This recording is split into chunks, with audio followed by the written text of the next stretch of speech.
Prokuroria Speciale ka kërkuar paraburgim edhe për 2 zyrtarë të BDI-s, Jo Palimin, koordinatori i grupit parlamentar të BDI-s, dhe Ismet Gurin, funksionar i Partisë Ahmetit, të cilët akuzohen për veprën penale paragullësisë zgjedhore, shkatërim të materialit zgjedhor në rastin Titanic. Përveç antarëve të BDI-s, Specialja kërkon masa të kujdesit në rastin e njëjtë edhe për kreun e PD-s Mendo Thaçi dhe antarin e KSZ-s nga kjo parti Bedreddin Ibrahimi. Janeva paralajmëroi se për rastin Tabela për ndërtimin e shkollës fillore në fshatin Zajas, hetimi do të zgjerohet edhe me funksionar të tjerë.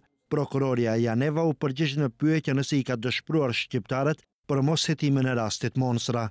Senatът в дековоидният период Советът на явни обвинители, до който е доставено баране не само за Монструм и за други предмети, дека ќе остават во специјалното јавно обвинителство, за да се произнесеме во однос на тоа дали сме надлежни или не за тие предмети. Јасен е законот во тој дел, дека во рок од 8 дена од превземањето на предметот, јас одлучувам дали сум надлежна за предметот или не.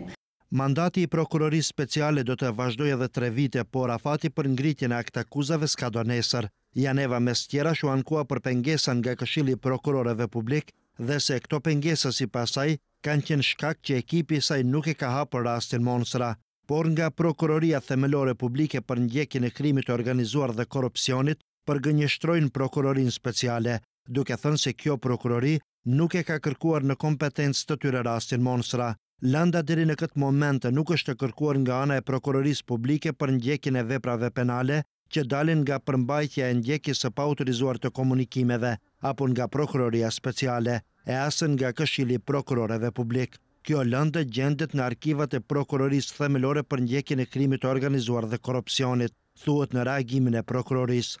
Për vrasjen e 5 fishte në liçenin e Smilkovës, gjykata shqiptoi 6 dënime me burg të përjetshëm. Lidhur me këtë rast, disa herë ishte prononcuar edhe kryeministri aktual Zoran Zaev. Ai disa herë ka theksuar se përgjimet tregojnë një të vërtet më ndryshe nga ajo që është prezantuar në opinion. Specialja paralajmëroi se do të vazhdojë me hetimet, ndërsa në mënyrë plotësuese do të vendoset se si ato do të procedohen me aktakuza eventuale, pasi afati për ngritjen e tyre s'ka do nesër.